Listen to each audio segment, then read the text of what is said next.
తెలుగుదేశం ప్రభుత్వంలో జరిగిన రోడ్లు కాలువల్లో జరిగింది తప్ప ఈ 4.5 సంవత్సరంలో వాళ్ళు ఎలాంటి డెవలప్మెంట్ చేయలేదు, ఇంకోటి చేయలేదు. రెండోది మాకేమన్నా ఒక అడ్వాంటేజ్ ఏమంటే మా ఎమ్మెల్యే గారు అనుచరులు కర్నూలు చుట్టుపక్కల ఎక్కడ పొలాలు ఉన్నాయి, ఎక్కడ ల్యాండ్స్ ఉన్నాయి, ఎట్లా కబ్జా చేయాలనే దాని విషయంలో కాన్సన్ట్రేషన్ చేసినారు. ప్రజలందరూ అది గమనిస్తున్నారు. ఎమ్మెల్యే కానీ ఎమ్మెల్యే అనుచరులు కానీ కబ్జాలు చేస్తున్నారు అని ఎంతోమంది ఆయన దగ్గరికి మా దగ్గరికి వస్తే కూడా ఎమ్మెల్యే మనుషులే కదా పోయి పని చేయించుకోపోండి అని చెప్పి పంపిస్తున్నా కూడా వానికి ఏదో ఇష్టం ఉందంట వానికి ఇచ్చేయండి అనే రకంగా వాళ్ళను పోయిన వాళ్ళని కూడా డిసాస్కరేజ్ చేస్తూ విధి లేని పరిస్థితుల్లో వాళ్ళ పొలాలలో పోగొట్టుకోవడం జరుగుతుంది. చాలా వరకు ఈ నియోజకవర్గంలో ఎస్పెషల్లీ ఈ పాణ్యం 16 వార్డులో బాగా డ్యామేజ్ అయింది. భూపాలరెడ్డి గారిని ఆయన కార్యకర్తలు తప్పు చెప్పినారో ఒప్పు చెప్పినారో నాకు తెలియదు, కానీ కొంతమంది బామ్మర్దులో అని పేరు చెప్పుకొని 1000 ఎకరాలు వాళ్ళ పేరు మీద అగ్రిమెంట్లు చేసుకొని ఎప్పుడో 30 ఏళ్ళ కిందట లేఅవుట్ వేసి చాలా సామాన్య మానవులు టీచర్స్ అనుకున్న వాళ్ళు ఇప్పుడు రిటైర్డ్ అయి ఉంటారు. వాళ్ళ ఇళ్ళ మాది మీరు వెళ్ళిపోండి అని చెప్పడము ఇటువంటి చాలా వరకు ఇక్కడ జరుగుతూ ఉన్నాయి. కొంతమంది అయితే కట్టి కూడా ఇల్లు కట్టుకొని పార్క్ కట్టుకుంటే కూడా ఆ పార్క్ స్థలం కూడా మాది అని చెప్పేసి వాళ్ళ అనుచరుల పేరు రిజిస్టర్ చేసుకోవడం ఇటువంటి వల్ల కూడా జరుగుతూ ఉన్నాయి. కాబట్టి సో ఇవన్నీ కూడా వీళ్ళందరూ ప్రజలు గమనిస్తున్నారు. ఈ ఎమ్మెల్యే ఉంటే మనకు ఎంతో ఇబ్బంది, ఖచ్చితంగా మనం చెడతామని గెలిపించుకున్నాలనే ఆలోచనతో మనం పోతుంటే డైరెక్ట్ చెప్తున్నారు.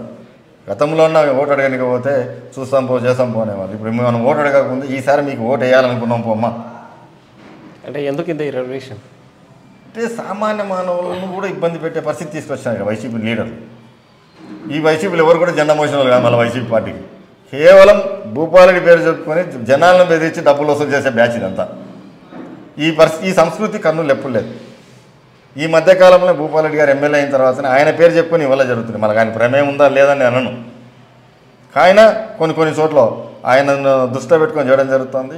ఆయన పేరు చెప్పుకొని చేయడం జరుగుతుంది. సో ఆయన మనసులో ఉన్నాడు. చాలా వరకు మనం చెప్పినాం మొన్న ఇసుక మాఫీలో సీతారెడ్డి అని మీ విలేకరి ఎవరిపై క్వశ్చన్ అడిగినారు. ఇసుక మాఫీలో ఇట్లా ఉన్నాడు సీతారెడ్డి అని. సీతారెడ్డి వైఫ్ వచ్చేసి వైసీపీ పార్టీలో డిప్యూటీ మేయర్. సీతారెడ్డి ఎవడో నాకు తెలియదు అంటాడు. ఇదే కొంతమంది భూమిలో మా అన్ని కబ్జా చేసుకున్నాం, మేము ఎప్పుడో 2006లో కొన్నాము, ఇప్పుడు వచ్చి దస్తగిరి రెడ్డి మీ బామ్మడిది అని చెప్తున్నాడు. ఈ మధ్య కాలంలో ధర్నా కూడా జరిగింది. దస్తగిరి రెడ్డి అని చెప్పేసి మీ బామ్మడిది అని చెప్పడం జరుగుతుంది. ఆయన కూడా ఈ విధంగా అంటే దస్తగిరి రెడ్డి ఎవరు నాకు తెలియదు అంటాడు. ఇంట్లోనే ఉన్నాడు. వాళ్ళు పోయి అడిగినప్పుడు ఇంట్లోనే ఉన్నాడు. ఇంట్లోనే ఉన్నారు కదా సార్ అని కూడా చెప్పినారు. అంటే ఇది ఎమ్మెల్యేకు తెలిసే జరుగుతుందంటారా?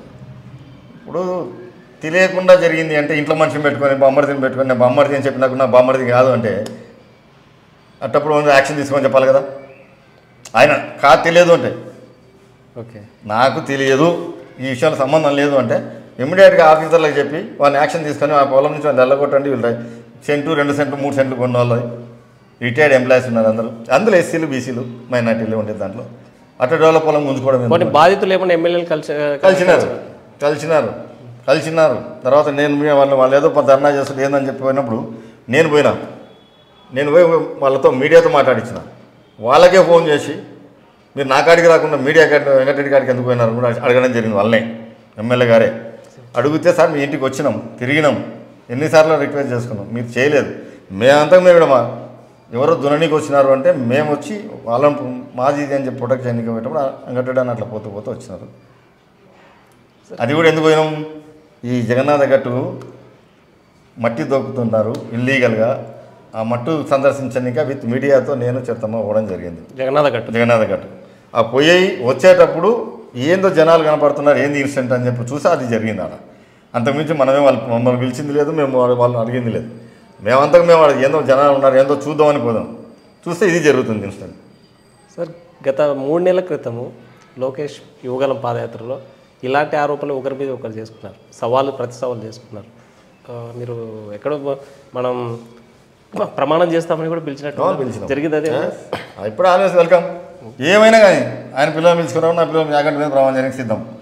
నేను ఎలాంటి తప్పు చేయలేదు, ఎలాంటి స్థలాలు కబ్జా చేయమని లేదు, చెప్పలేదని చెప్పమను, నేను చెప్పడానికి సిద్ధంగా ఉన్నా. ఆయన మాట చెప్తాడేమో కబ్జాలు చెప్పలేదు, నేను యాగంటి మీద ప్రమాణం చేస్తాను చెప్పమను. ఓకే, ప్రమాణాలు ఓకే, ఆధారాలు ఏమైనా ఉన్నాయా అట్లా కబ్జాలు చేసినట్టు? ఉన్నందుకే కదా చెప్తుంది. ఇప్పుడు దస్తగిరి రెడ్డి ఎవరండి? ఇప్పుడు వక్బోర్డ్ ల్యాండ్ 564 వక్బోర్డ్ ఒక ల్యాండ్. ఇది ఎంఆర్ఓ గారు వైసీపీ ప్రభుత్వం వచ్చిన తర్వాతనే 10 ఎకరాల 64 సెంటు ఒకటే సర్వే నెంబర్ ఇది వక్బోర్డ్ ల్యాండ్ అని సీల్ వేసి ఇచ్చినారు. రెవెన్యూలో సబ్ డివిజన్ కాలే, రిజిస్టర్ ఆఫీస్లో నంబర్ను సబ్ డివిజన్ చేసి రిజిస్టర్ చేపిస్తారు, రిజిస్టర్ మేనేజ్ చేసి. ఇప్పుడు ఆ ఇంటి వెనక ఇంకోటి సర్వే నెంబర్ అందరికీ కానిపని వేసుకున్నారు, అది బగ్గూడలేండి. వాళ్ళ కార్పొరేటర్ వీరయ్య చేశాడు దాన్ని. 218 సర్వే నెంబర్ను 18A కింద చేసిస్తారు. 218 సర్వే నెంబర్ వచ్చి బగ్గూడలేండి, సబ్ డివిజన్ కాలే. కానీ 218A అని పెట్టేసి రిజిస్టర్ చేసేసి అమ్ముతున్నాం. ఆ సర్వే నెంబర్ ఉండదు కదా, కానీ బినామీలు జరుగుతుంది అధికారం అని చెప్పేసి. ఇది మన శకునాల దగ్గర ఒక ఎండోమెంట్ ల్యాండ్, ఇప్పుడు స్టీల్ ప్లాంట్కు మట్టి తోలినారు, దాదాపు 30 నుంచి 50 కోట్ల మంది మట్టి తోలినారు.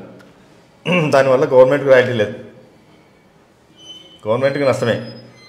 అక్కడ ఎండోమెంట్ ల్యాండ్ 18 ఎకరాలు గుత్తకేస్తుంది, దోగేసుకొని దాన్ని ఇది చేసుకొని దాన్ని తోలుకున్నారు ఫ్రీగా. పోయి ఎండోమెంట్ కంప్లైంట్ చేసి ఎండోమెంట్ ఆఫీసర్ పోతేనే పాపం సైట్ల బాబుతరం ఇటువంటి ఇది చేయడం తప్పు ఒప్పు అని చెప్పి రూమ్ రామన్నాడు ఎండోమెంట్ ఆఫీసర్. ఆఫీస్లోకి వచ్చేటాలకు వదిలేయా నన్ను చంపేస్తాను బెదిరిస్తున్నాను ఫోన్లు చేసి, నాకెందుకు ఈ పని, నేను ఏదో ఉద్యోగం చేసుకొని పోయేటోని అని. అంటే ఎవరైనా కానీ అధికార పార్టీ నాయకుని పేరు చెప్పే కదా ఫోన్లు చేసేది. మరిన్ని వీడియోస్ కోసం ఛానల్ ని సబ్స్క్రైబ్ చేయండి, లేటెస్ట్ అప్డేట్స్ కోసం వాట్సాప్ ఛానల్ ని ఫాలో చేయండి, అండ్ లింక్ డిస్క్రిప్షన్ లో ఉంది.